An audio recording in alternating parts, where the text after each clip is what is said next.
Unfortunately, when Parabon had uploaded the bank robbery suspect's SNP profile to GEDmatch, they had discovered only one low-level match of about 70 centimorgans. Their initial genealogy research block had led nowhere, and North Richland Hills, a small agency, could not afford to keep paying their hourly rates.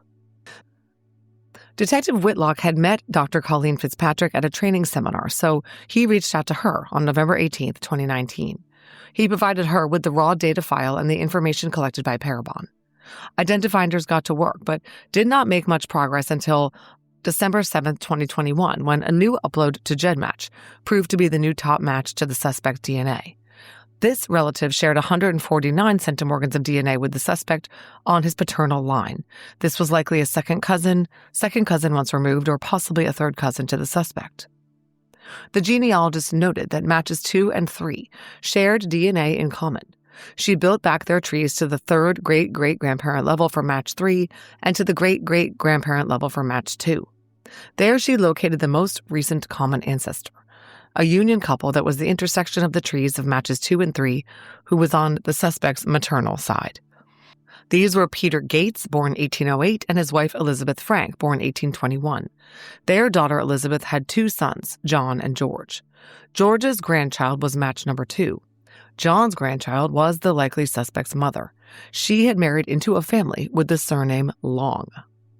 The top match, who shared no DNA with the 2 matches descended from the Peter-Elizabeth union, proved to be on the suspect's paternal side. The tree of that top match was built back multiple generations to the union couple of James Leeper, born 1706, and Margaret Seawright, born 1708.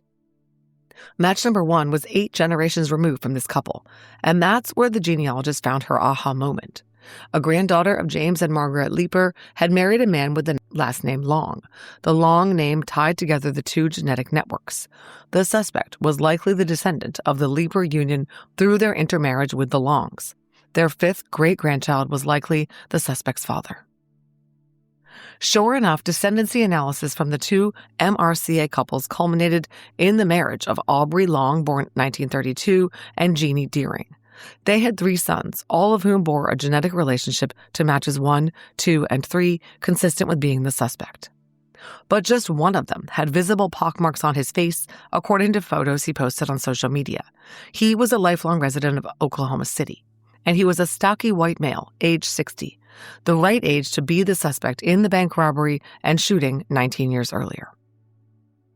After just 2 weeks of research, on December 21, 2022, the Identifinder's genealogist provided a possible name for the cowboy hat bandit. His name was Mark Allen Long. Even with all the tips and all the sketches and all the investigation, his name had never crossed investigators' desks. Detective Whitlock immediately looked up Long on social media. He resembled the suspect with a rounded face and a paunch. Court documents from a 2000 arrest listed him as 5'6" and 225 pounds. He had a pockmarked, round face, and his brown hair was significantly balding.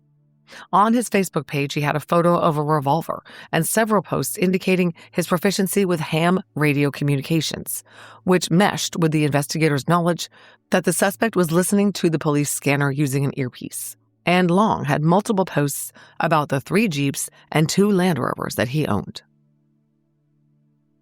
Detective Whitlock requested workups on Mark Allen Long from Texas DPS, Oklahoma State Bureau of Investigation, and the FBI. They started to gather information on him. The OSBI informed Detective Whitlock that Long had owned a 1992 Jeep Wrangler and a 1995 Land Rover. Initial reports were that the Jeep was black, but the National Insurance Crime Bureau revealed that the Jeep was metallic red. The Range Rover was white. Detective Whitlock learned that the Range Rover had been junked in California and was not retrievable, but the Jeep had been sold to a woman named Deborah W. in Oklahoma. Long was living at 920 Southeast 12th Street in Oklahoma City. He was working at the University of Oklahoma Robert M. Byrd Health Science Laboratory. It was time to start watching Mark Allen Long. On February 15th, the OSBI agreed to install a pole camera on a utility pole across from Mark Long's home, and Detective Whitlock pulled together a surveillance team. Undercover members of the North Richmond Hills Special Investigations Unit, the FBI, and Detective Whitlock started surveillance of Mark Long at his residence and workplace in Oklahoma City on February 16, 2022. They had photos of Long from his Facebook account, and they all familiarized themselves with his appearance. At the time, he was driving a white Volkswagen Touareg SUV with Oklahoma plates. Long was observed to leave his house daily around 7 o'clock in the morning and stay at work until about 5 or 5:30. He always parked in the same parking spot in the parking lot at work. What's insane is that as the detectives followed Long from his home to his work on January 16th, they watched him use unauthorized red and blue lights on his vehicle to move through a red traffic light at the intersection of South Lincoln Boulevard and Reno Avenue. This was at 6:58 a.m. He did the same thing at a subsequent intersection, activating his unauthorized emergency lights. He was masquerading as a law enforcement officer to get through traffic lights. Detective Croft and an unidentified undercover officer staked out Long's car at work on February 16th. He left work at 5:03 and drove home. He didn't leave the house that night. The following morning, the 17th, again, he went to work, parked in the same spot, and went inside. They followed him during the day when he left in his work truck with a coworker and drove to the University Research Park Health Club. Then they returned to their place of employment. At 5:30, Long left work and got in his car. They followed him as he drove to Earl's Rib Palace on Northwestern Avenue. The two detectives went into the restaurant in an undercover capacity. They took a table in the same area as Long, and they watched him order an iced tea, which he drank out of a black straw. He ordered an appetizer of deviled eggs. Ew.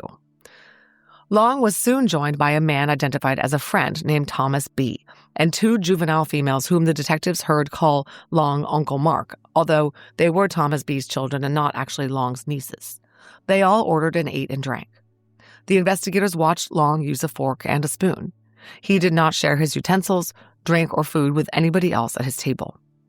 During the meal, the detectives could overhear Long talking extensively about shooting several types of weapons, in particular 6-shooters. Of course, the detectives knew that a 6-shooter was a common term for a revolver, the exact type of weapon used in many of the bank robberies Long was suspected of committing. When the group left the restaurant, Detective Croft donned a pair of rubber gloves and collected and bagged the spoon, fork, and straw that Long had used.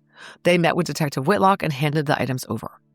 On February 22nd, he emailed the fork via FedEx to the FBI lab, delivered the straw to the office of the Tarrant County Medical Examiner, and took the spoon to the University of North Texas lab.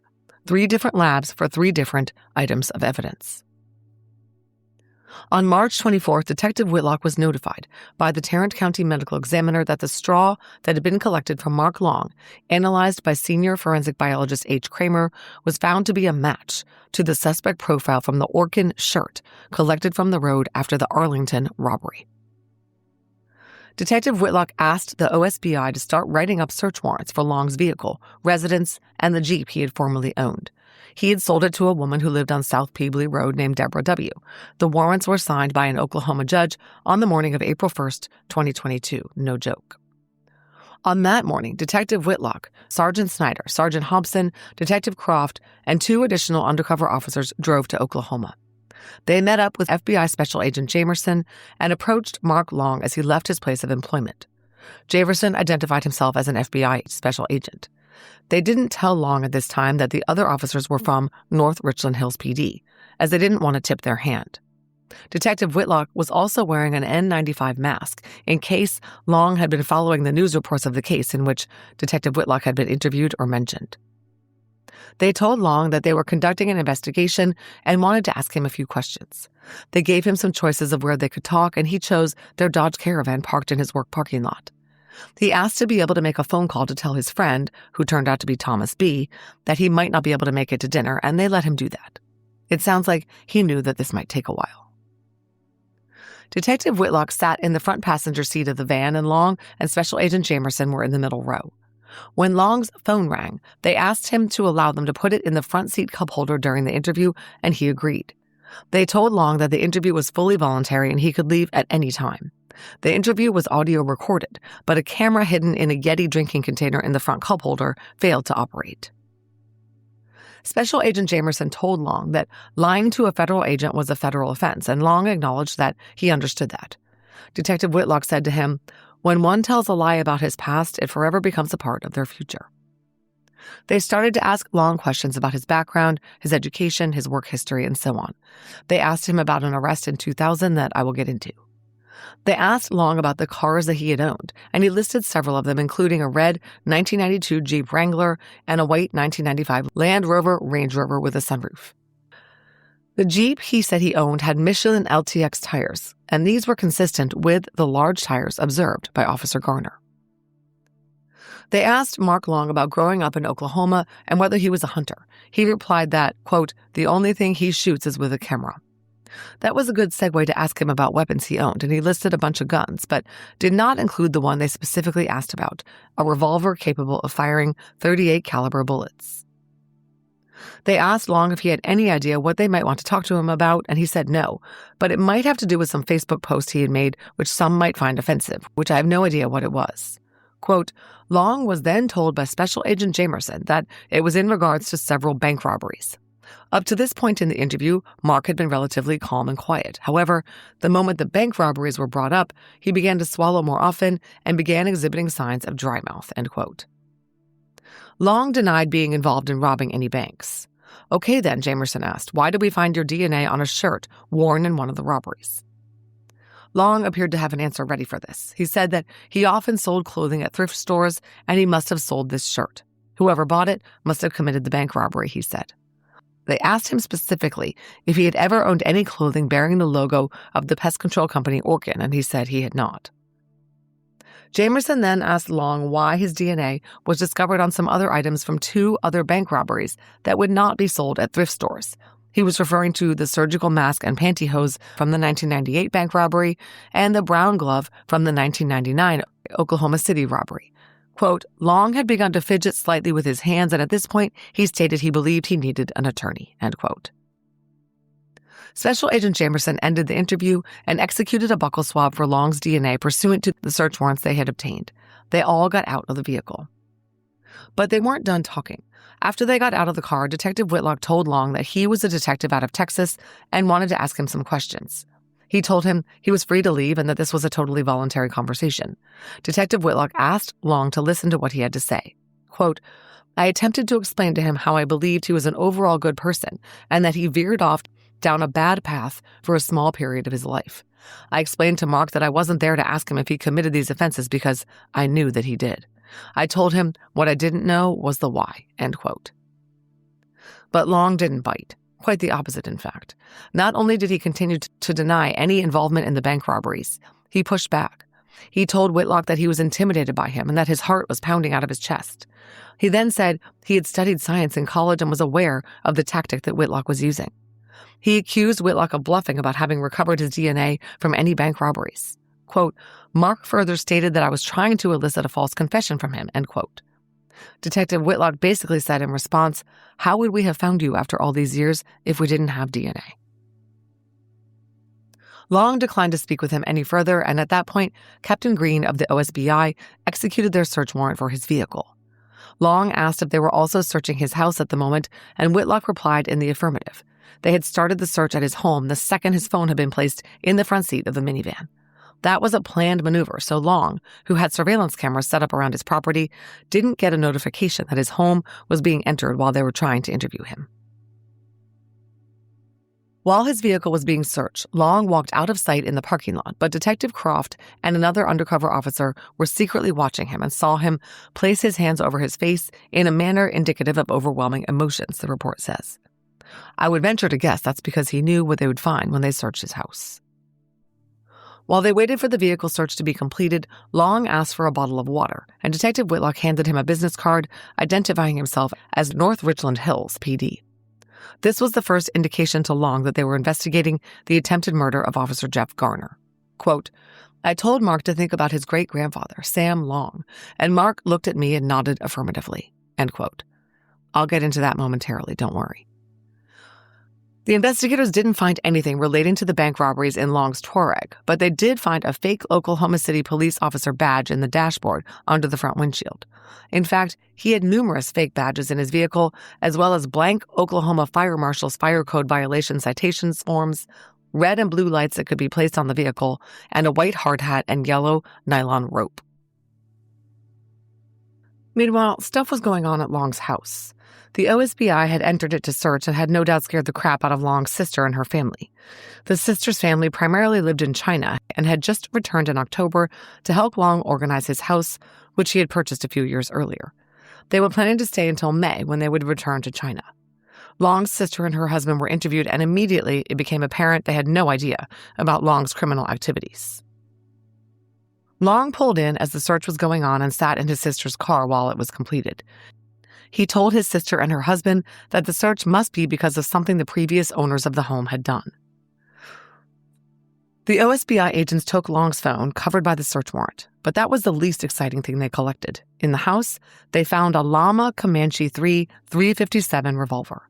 This was consistent with the blued revolver with the 4 to 6 inch barrel Officer Garner had described being aimed at him by the driver of the red Jeep. Detective Whitlock later said this at a press conference, quote, "We found that in his bedroom under his bed in a case. It was loaded with .38 caliber special rounds in the cylinder, the same caliber class used to shoot Officer Garner. It got a lot of us very excited that against all odds, 19 years later, he actually kept the weapon that he used in multiple bank robberies and to shoot Officer Garner," end quote. This gun had a, quote, double action mechanism consistent with the firing of 5 rounds rapidly with a single hand without having to deal with the hammer. The shooter had fired 5 rounds rapidly at Officer Garner with a single hand, end quote. The mind-boggling hubris of this guy to keep the gun. Lots of electronic devices and digital equipment were also collected from Long's home. After the search was over, the officers left the house and Long was free to go about his life, but they were watching him. On April 2nd, undercover detectives followed Long all day long. He went and bought a cell phone at Dollar General and went to Cabela's and browsed. He checked on a warning siren utilized for storms. Meanwhile, Detective Whitlock and the OSBI went to the home of Deborah W., who had purchased Long's 1992 Jeep for her son. Deborah said she had no interaction whatsoever with Mark Long. She had asked a friend to handle the purchase for her in 2015. Her friend had paid $1,500 for the Jeep on her behalf. She had had it painted black, replaced the ratty soft top, and had the entire interior and possibly the doors replaced. But no bodywork had been done. The tailgate and all other body components were original to the previous owner, Mark Long. Deborah was able to find the original Facebook Messenger photos of the Jeep that her friend had sent to her when he was buying it from Long. The guy she had used to buy the Jeep identified Mark Long from a photo shown to him by Detective Whitlock.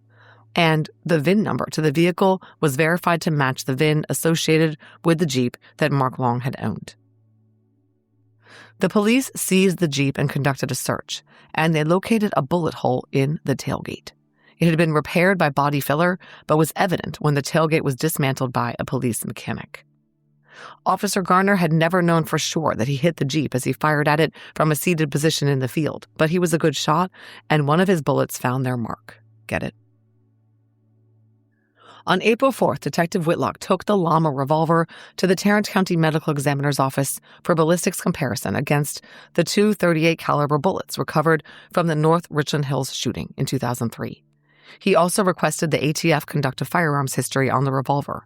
It took just 2 days for the analyst to determine that the revolver and the projectiles were a ballistic match. The gun had fired those 2 bullets aimed at Officer Garner. An ATF search revealed that the firearm was purchased on September 20th, 1984, at a Walmart in Oklahoma City, presumably by Mark Long. Detective Whitlock was working closely with the FBI, who, of course, had been the lead on many of the bank robberies. The FBI had their own charges against Mark Long for federal crimes associated with the bank robberies. They were in the process of trying to amend their original indictment of John Doe, whose DNA profile they had indicted as a placeholder to indict Mark Long. On April 6th, Special Agent Jamerson approached Mark Long in his work parking lot and served him with a letter informing him he would be charged with the 1998 and 1999 Oklahoma City bank robberies and recommending that he obtain an attorney. Detective Whitlock felt that it was time to arrest Mark Long. On April 7th, he met with Tarrant County Assistant District Attorney Vassar and completed 4 arrest warrants, one for attempted murder of a North Richland Hills peace officer, aggravated robbery Fort Worth, robbery Arlington, and robbery Watauga. Luckily, under Texas law, the statutes of limitations were frozen because the offender had left the state. Long admitted he had only ever lived in Oklahoma and had never lived in Texas or really spent significant time there. Tarrant County District Judge Catalano signed the search warrants on April 8th. The plan was to have the FBI arrest Long that very day, Friday, April 8th, 2022. But a review of the poll camera revealed that Long didn't go to work that day. They learned from his employer that he had used some flex days and was scheduled to return to work on Monday, April 11th. This is from Detective Whitlock's report, quote, FBI administration informed Special Agent Jamerson that they would not be effecting any arrests at Mark's house or on a traffic stop, and that we would need to wait until April 11th, end quote. The feds wanted to avoid any kind of hostage situation at Long's home, and they didn't want to risk a traffic stop because he was known to carry a gun and shoot cops. Detective Whitlock agreed to wait until Monday to effect the arrest of Mark Long in the parking lot at his workplace, deemed the safest place possible. On Sunday, April 10th, Detective Whitlock, Sergeant Hobson, Sergeant Snyder, and undercover detectives left for Oklahoma City. Investigators reviewing the poll camera video noted that Mark Long had returned to his home Saturday night and not left the house since that time. His car was parked outside. They knew he was scheduled to go back to work the next day, Monday the 11th. So that morning, they set up outside his workplace in order to be prepared to arrest him. He typically got to work no later than 7:30 in the morning. By 8 o'clock, they realized he wasn't going to show up. But a check of the poll camera showed his vehicle was still at his residence, and a call to his workplace revealed he had not called into work. What was going on with Mark Long? The investigators decided to start reviewing the poll camera video more closely for the day before, Sunday, and that's when they found it. At 10:30 Sunday morning, April 10th, Long left the house carrying a duffel bag. He had a cell phone in a clip on his belt. Waiting on the street in front of his house was a gray Toyota passenger car, an Uber or Lyft. Mark placed his duffel bag in the trunk and got into the back seat. The suspect was on the run, and they had missed it. Enhancing the poll camera footage failed to reveal the license plate of the vehicle Long had gotten into. Detective Whitlock notified the SBI, FBI, U.S. Marshals, and Texas Rangers to monitor all border crossings and be on the lookout for the suspect. Remember that Long left his house on April 10th, Sunday. After learning that he was on the run, undercover officers surveilling his home watched his brother-in-law leave the residence and followed him. They decided to contact him to see if he knew where Long had gone. When they did, he said that his wife, Mark's sister, had been contacted by the Oklahoma City Medical Examiner's office and informed that Mark Long was dead. What? The Oklahoma City Medical Examiner's office confirmed to Detective Whitlock that they had a Mark Long in the morgue who had the same birth date as the suspect. He had died from a fall and a resultant head injury. Detective Whitlock was sent photos of the deceased man and verified that it was, in fact, Mark Long. How incredibly frustrating. He had slipped out of their grasp, and now they would never have a chance to question him. Meanwhile, the results came back from the Office of the Chief Medical Examiner analysis of the buccal swab collected from Mark Long. The DNA matched to the profile from the 3 bank robberies. When the FBI test results came back, they showed that the single-source male DNA profile extracted from the fork collected from Mark Long at the Rib Restaurant matched to the genetic profile developed from the 1998 and 1999 Oklahoma City robberies. They had their guy, but he had the last laugh.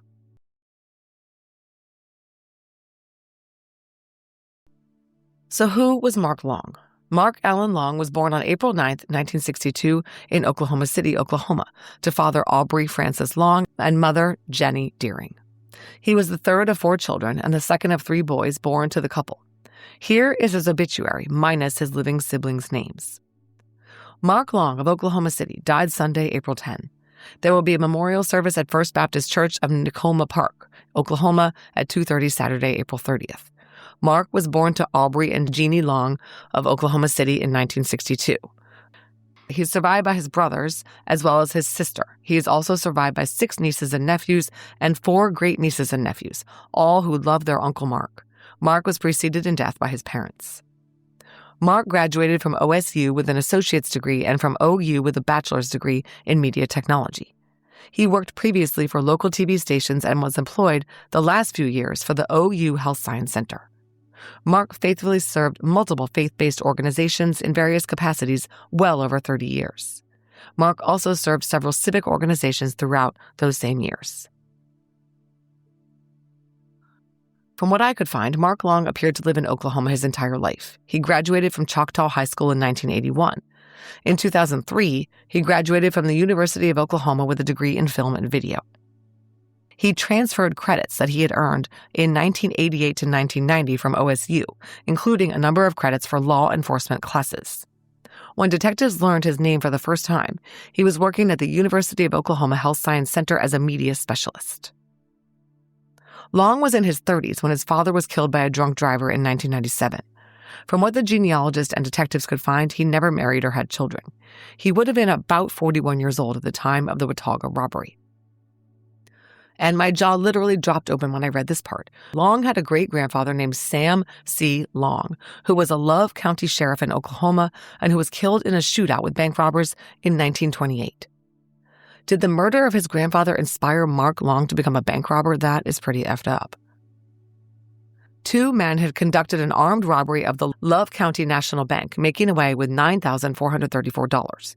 A telephone operator spread the alarm, and Sheriff Sam Long responded to the bank alone. He found the bank looting in progress and opened fire. It was unknown how many bank robbers were involved. Contemporary articles say as many as 3 or 4, maybe more. The sheriff was believed to have wounded at least 2 of them, but himself was mortally wounded and died a few days later in the hospital.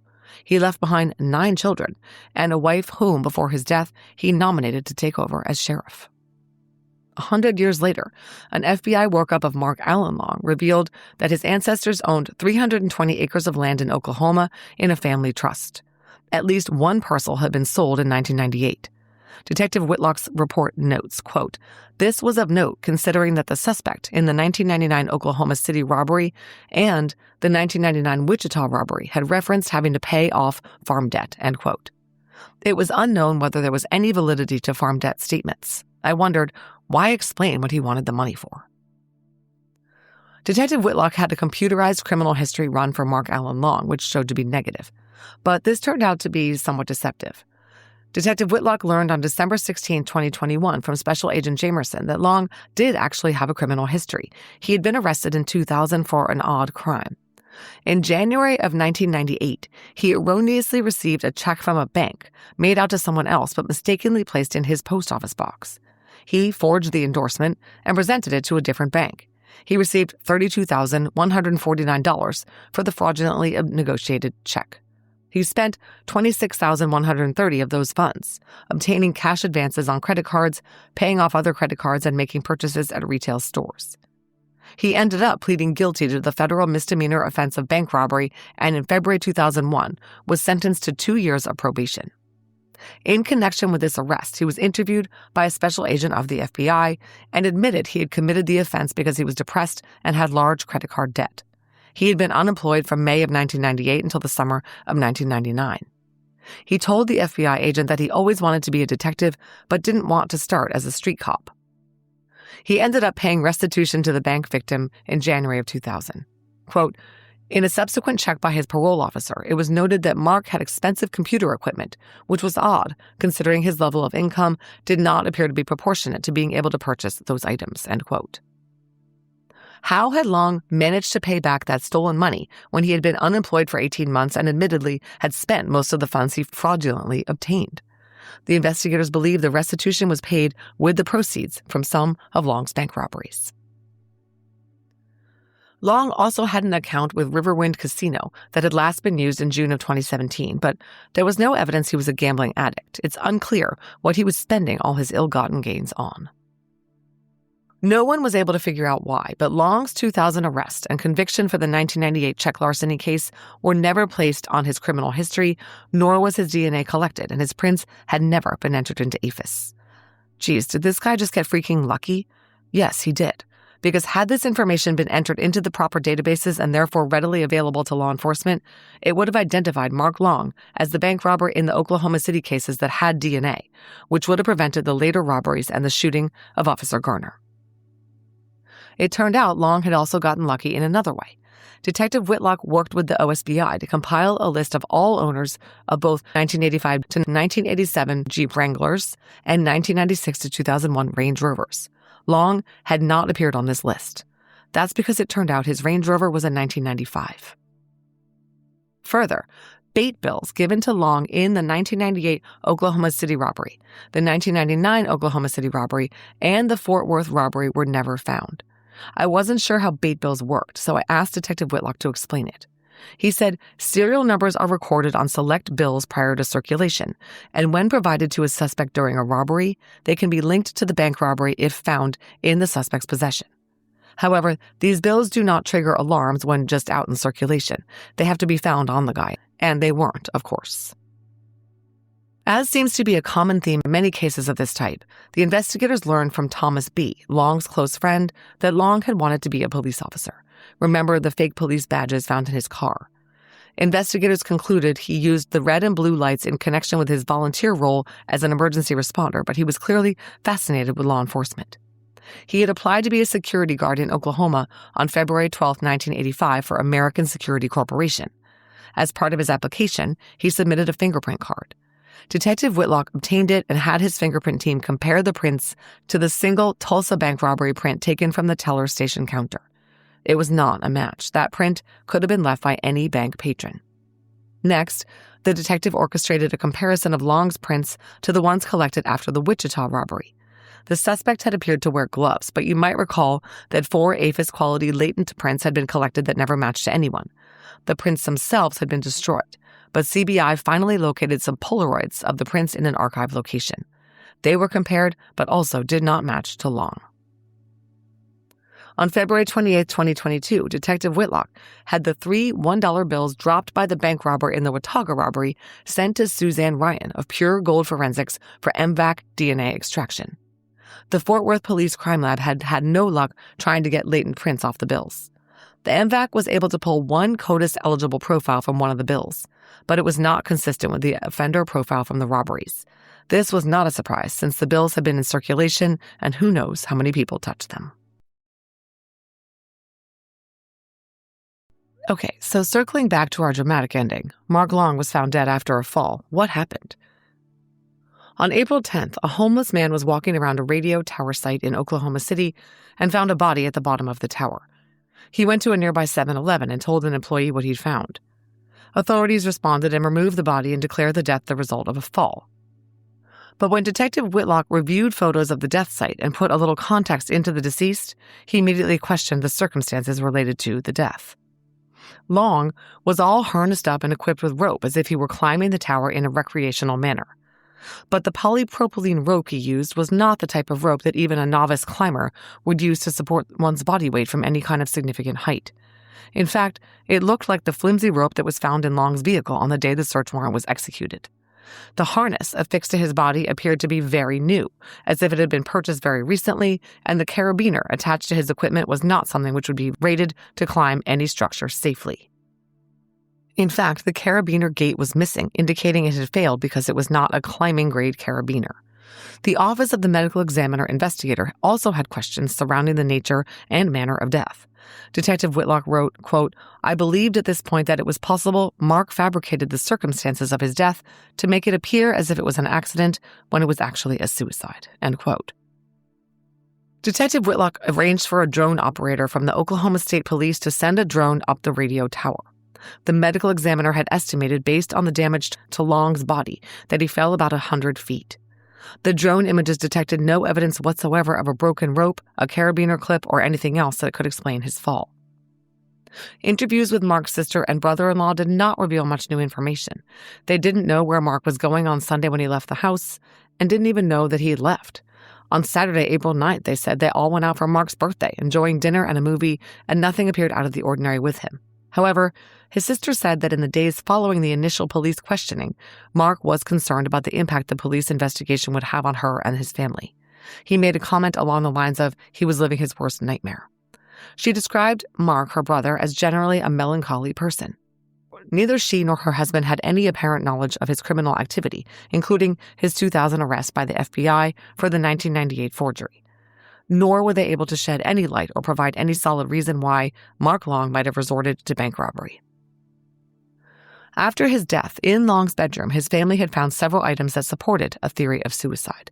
A typed bucket list, left sitting in plain view, had not been there during the initial search warrant search of his residence by police. On the bucket list, the earliest completion date was labeled 2016. Examples of some of the items on the list were Subway Museum, Eat Cronut, Riverside Church, etc. But the list also contained a curious entry that stated climb a radio tower. Another thing that was found in the bedroom but was not there a week earlier was a handwritten list of Long's accounts with usernames and passwords. These were for financial accounts, Facebook, his utilities, and so on. He also left a wad of cash. A plastic bag containing $1,000 was labeled to be given to his sister. The bills did not have serial numbers matching up to any of the robberies. Long's sister said the $1,000 was approximately the amount it would cost to cover the mortgage and utilities on Long's house for about a month. In his car, they found the packaging material for the new climbing harness Long was wearing when he was found on the ground beneath the radio tower. He was also wearing the clip on his belt for the cell phone he'd purchased at Walmart, but the phone was not on him or anywhere that the investigators could find. So Detective Whitlock and Sergeant Snyder went to the radio tower site where Long was found dead. This was at 1020 Southeast 64th Street in Oklahoma City. No sign of the cell phone anywhere, but they did find a white hard hat consistent with the one they'd seen in Long's car when they searched it a week earlier. Detective Whitlock and the FBI made the rounds of businesses in the area of the radio tower to find surveillance footage to see if they could see Long and what had happened at that radio tower. After compiling footage from a number of different sources, here's what they saw. At 11 a.m., Long entered the footage wearing a white hard hat. He walked to the tower and dropped a duffel bag containing radios. He immediately began to climb the tower, utilizing his carabiner on several rungs as he made his way up and out of sight of the camera. I'm quoting from the report here. At approximately 11:20 hours, Mark is seen entering the frame as he plummeted to the ground. Mark's chest and face are facing toward the radio tower with his feet pointing toward the sky. Mark's arms are completely and purposefully outstretched toward the ground, akin to someone who was diving off a highly elevated diving board into a swimming pool, end quote. Long dove headfirst off the tower. He hit the ground 16 feet from the base. The investigators really wanted to find Long's cell phone. He had purchased it a week earlier and had given his new number to no one. What was he using that phone for? An employee at a business that backed up to the radio tower told the investigators there was an unhoused guy who set up an encampment around there. He was an older blonde white guy who rode a bike everywhere. Footage from this business showed a blonde guy in a blue shirt ride up on a bike and find Mark's body. He then rifled the body and appeared to take some things, including possibly the missing phone. He then biked in the direction of the 7-Eleven, from which the 911 call reporting a death at the radio tower had been initiated. An employee at the 7-Eleven called in on April 15th and reported that the unhoused guy had just been in. Special Agent Jamerson sped over there and found him. His name was Pat Harrington. In short, he confirmed he was the one who found the body, but denied stealing the phone, until he was confronted with the surveillance footage. Then he admitted he stole the phone and sold it to another unhoused dude named Jeremy for $5. They never found Jeremy, and hence they never found the phone. I wanted to know what the heck Mark Long was doing climbing that radio tower with a bunch of radio transmitters. Further investigation by Detective Whitlock revealed that Long had been very involved in the ham radio community in Oklahoma City. Apparently, the radio tower Long had climbed was known within that community as a tower which did not have a security fence. To be clear, Long did not have permission to be on that tower and had no plausible reason to be on that tower despite all the equipment he had on him.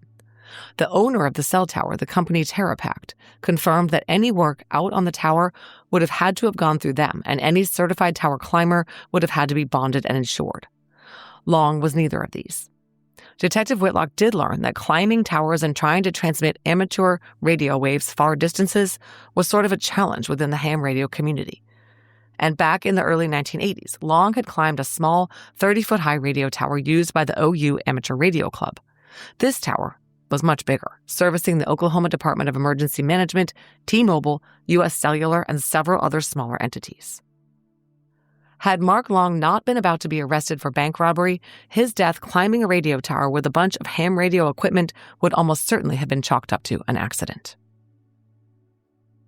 Extensive interviews were conducted with Mark's family, in particular his sister. She had no idea as to why her brother had started robbing banks. But she said she and her husband lived out of the country during that time frame. She really didn't know what her brother was up to. She had no idea what he did with the money because he was a very frugal person. In fact, she said he was cheap to the point that he would buy gifts for the family at thrift stores. However, she had learned that he had made a comment to her niece that he had money buried all over the place. She didn't think anything of that comment at the time. The sister said that Long lived with their mom for a while, indicating that money was tight, and when their mom had to move out of her house in the mid-2000s, he could not help her financially and moved on his own to the RV park where he had lived for several years before buying the house where he was living when police caught up to him. As she went through his things, the sister found several bills that were outstanding that Long had not paid. Quote, Mark had also been known to take out loans to pay bills and utilize his tax returns to take vacations. Detective Whitlock wanted to speak with Mark Long's brothers, from whom he appeared to have not necessarily been estranged, but certainly not close or connected. On April 21st, he managed to track down a sister-in-law. She said her husband, one of Long's brothers, was not ready to talk about the situation yet. They could think of no reason why Long would have committed bank robberies or what he could have done with the money. They did not know about his 1998 forged check offense or subsequent arrest 2 years later. Detective Whitlock then spoke with Long's brother, who was very surprised at the revelation that his brother was a bank robber. However, he said Long took things very personally and didn't forget any slights against him. He was very passive-aggressive, which is why he wasn't close with his brother. He also said Long was a very frugal person, did not help their mother out financially, and bought gifts for his nephews and nieces from thrift stores. Again, this brother really could not think of a motive that Long might have had for robbing banks, but he did come up with one possible idea. He said their father's business had been closed down around 1987 because the bank had denied their father a loan. Their father was killed by a drunk driver 10 years later. Long's first known bank robbery was in 1988, a year after his father's death.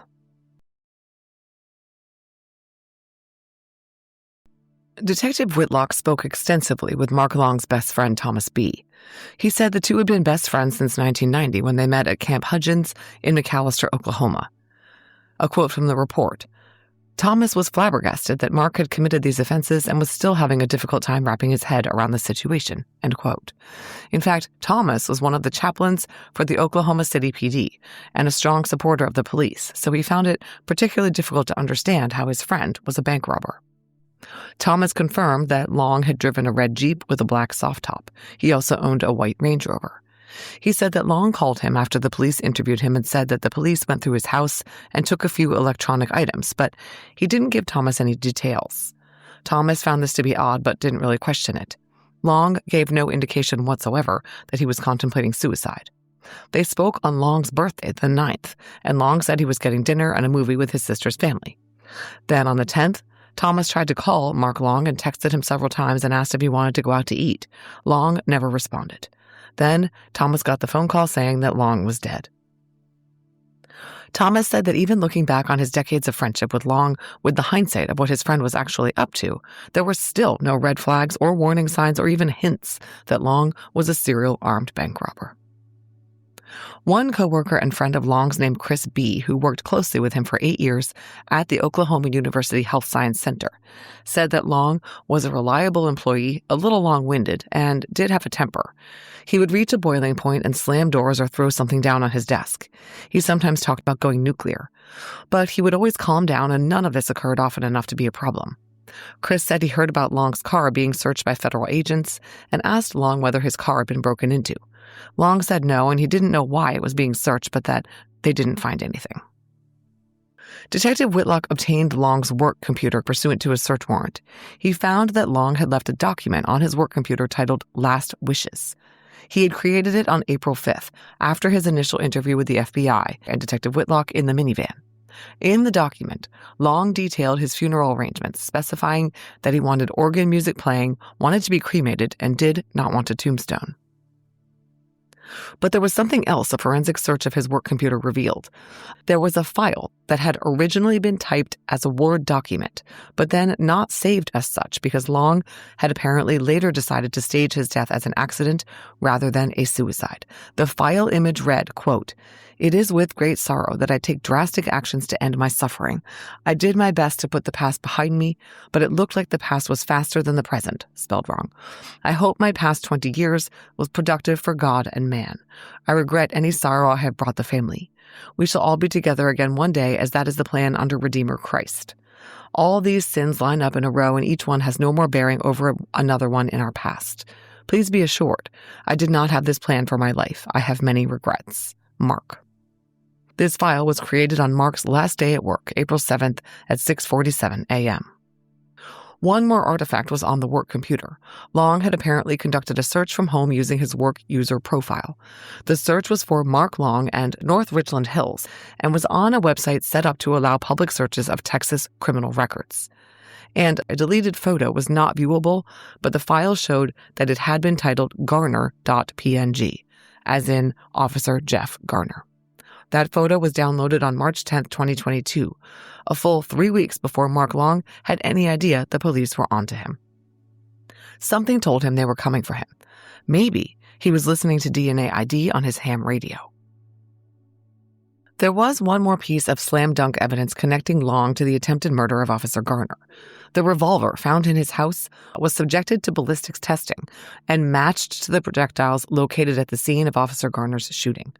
However, Long was never connected to any fingerprints found after any of the bank robberies. The demand note from Watauga did not yield any prints. Prints from the countertop of the Tulsa robbery did not lead to Long, and the $1 bills he dropped did not bear any prints connected to him, and the teller's vehicle he stole in Wichita also did not yield any prints from Mark Long. Eager to try to find the money that Long had stolen in the suspected bank robberies, which amounted to about $300,000, Detective Whitlock drafted up 9 new search warrants on April 21, 2022. These were for Long's new cell phone, his financial accounts at Bank First and Capital One, his social media accounts, and Lyft and Uber to try to find the person who drove him to the cell tower. Quote, "The purpose of the search warrants was to ensure that Mark acted alone and in an attempt to find the money that was stolen along with any other relevant evidence." Unfortunately, District Judge Catalano declined to sign the warrants because the suspect was deceased, and in the eyes of the law, the investigation was over. During this entire investigation, Detective Whitlock had taken good care not to share with Captain Garner any information about the suspect. He password protected the entire file and made sure that no one spoke of the case in front of Garner. On April 12th, with Long dead, he compiled a photo lineup using a driver's license photo of Mark Long from 2007 and 5 other randomly selected men who looked similar. Captain Garner immediately selected Mark Long's photo and said, "That's the guy." After Detective Whitlock concluded all this investigation, he prepared a death investigation report and provided it to the Office of the Chief Medical Examiner in Oklahoma. On June 15, 2022, Dr. Ricaro of the OCME issued a ruling that the cause of death of Mark Long was, quote, multiple blunt force injuries and the manner of death of Mark Long was suicide. North Richland Hills Police held a press conference announcing the resolution of the case. Then Captain Garner, who is now chief, spoke about the identification of Mark Allen Long as the man who shot him on March 3, 2003. He said that in the wake of the shooting, all they had was a red Jeep with fake tags.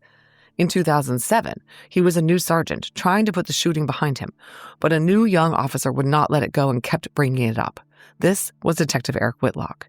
He was passionate about the lack of justice that had taken place in this case. Quote, Eric would constantly tell me that he would make his way to criminal investigations and investigate my case, and that is just what he did. Eric has been the driving force. He never gave up. And he accomplished all this while managing his primary caseload as a fraud detective, end quote. Of the shooting investigation, Captain Garner said, quote, 19 years, 1 month, and 9 days later, I identified Mark Long in a photo lineup. I never forgot his face, and now we know his name, end quote.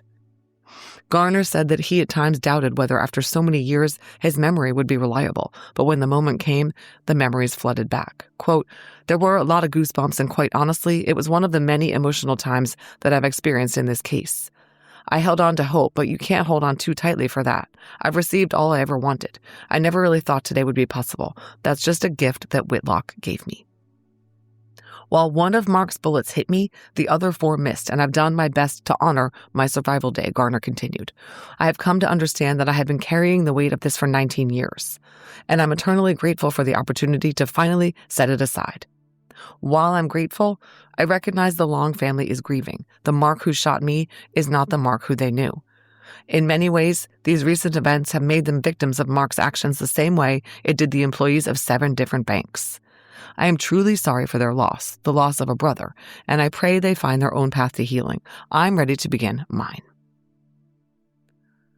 Then, in a gesture I really appreciated, Captain Garner directly addressed the person who really broke this case, the top-matched genetic relative of Mark Long, who uploaded to GEDmatch in December of 2021, allowing the genealogist to advance her analysis and pinpoint Long. Garner said to this top match, quote, "You opted in, with no imaginable idea of the role that decision would come to play. You shined a light into darkness and brought justice and healing." Detective Whitlock said that he had gone on a quest to solve the bank robberies and, in turn, the shooting of his sergeant because violent crimes with no answers and no justice for the victims bothered him on a personal level. But he admitted to being disappointed that Long had not stuck around to see the case through. Quote, "He took it with him, only things he'll know, like the whys, essentially. Why did he do all this?" Whitlock said, "No one knows. Long took his secrets to the grave." Quote, "The only person that knew about these offenses at the time was Mark Long." Okay, so what do we know in the wake of Mark Long's death? We know that he robbed at least 7 banks in Oklahoma, Texas, and Kansas between 1998 and 2003. We know that he had to have been casing the banks beforehand, as he knew what areas were unalarmed, what plexiglass would fit, what time employees arrived, where to park within walking distance, and so on. We know that he became increasingly bold, walking into some of the banks and stealing employee cars when it came time to leave. We know that he judiciously used disguises, including makeup to cover his pockmarked skin. And we know that he shot at and tried to kill Officer Jeff Garner as he fled the scene of the Watauga robbery. He kept the very gun that fired those rounds at Garner, even hitting him in the foot. I asked Chief Garner what his thoughts were about the shooting and whether Mark Long intended to kill him. He wrote me in a lengthy email, quote, "It seemed very clear to me that his whole purpose in shooting at me was to kill me, thereby allowing him to break contact with law enforcement before other police units caught up with him. Had other police units reached us and joined the chase, his escape would have been very unlikely. He was driving an older Jeep, and he would not have been able to outrun or outmaneuver us. I don't believe he panicked at all. His actions seemed very strategic, and I believe his immediate and planned response to encountering law enforcement was to resort to violence. Early in the chase, he pulled over abruptly, and as I was getting off my motorcycle, a female jogged into view on the opposite side of the street. It's my belief his plan was to attempt to shoot me, but he then drove away, looking for another location, so he did not have any witnesses. When he attempted to kill me, I did not have my gun drawn. He drove his Jeep into a field that was bordered on the opposite side by houses and fences, blocking his movement in any other direction. As I stopped my motorcycle in the roadway, he began a U-turn back onto the roadway and towards the opposite direction we had just come. There was nowhere for me to go on the narrow roadway. I started to dismount my motorcycle with the plan to get behind it for cover as he drove by on the opposite side. Instead, as I began to dismount, he accelerated sharply and changed the apex of his turn, changing his direction of travel to directly at me. I believed he was going to run me over. I dropped my motorcycle and tried to run to the side of the road to escape. I looked back over my shoulder to gauge whether I was going to avoid being hit. I saw Mark pointing a pistol at me from the driver's side window. At that point, he began shooting at me, so I took 1 or 2 more running steps and dove for the side of the road. It was during my dive that one of the bullets struck me on the outside of my ankle, traveled up my leg, and exited on the inside of my calf. It was not until I was on the ground that I rolled over, drew my own gun, and returned fire at Mark as he sped away in the Jeep." All that from Chief Garner. So there you have it in the victim's own words. The shooting was intentional and calculated, and lethality was its goal. So that's what we know about the crimes of Mark Long. What we don't know, we have to speculate about. We don't know if Long actually had police scanning equipment, but he did use earpieces and a walkie-talkie in one case. Detective Whitlock told me that back then, when these robberies were committed, the police frequencies were not encrypted, so anyone with radio experience could access the radio waves and hear police transmissions. We know that Long had significant radio experience. Along these lines, we don't know whether he had any accomplices. He could have been talking to an accomplice on that earpiece, someone who was on the lookout for police. But Detective Whitlock doesn't think so. He believes that Long was in the end a narcissist who acted alone, and we agreed together that Long probably very much enjoyed harboring his little secret until the end. After all, he kept the gun and kept photos of the gun on his phone so he could look at it at any time. It's as if the gun was a tangible reminder of his secret success as the bank robber who outsmarted police and the FBI, a secret he relished revisiting in his twisted mind. Why did Long shoot at Officer Garner? He had to know that if he killed a cop, that would make things significantly worse for himself. Did he have fantasies of dying in a gunfight like his grandfather? Did he just panic? Detective Whitlock believes that Long was desperate to protect his secret identity as a bank robber. In his outer life, he maintained a squeaky clean image of a friend of law enforcement, a religious man, a volunteer, upstanding citizen. That image would have been shattered by the revelation that he was a basic robber who put people in fear to further his own greed. And when it came down to it, he took his own life rather than facing his friends, co-workers, and family, and the shattering of his carefully cultivated image. I said to Detective Whitlock when researching this case that I could not believe how many people I came across who think that robbing banks is a good idea. He said something interesting, which was that he thinks that sometimes it's not just about the money, but it's about the thrill. And I think that was definitely the case in this instance.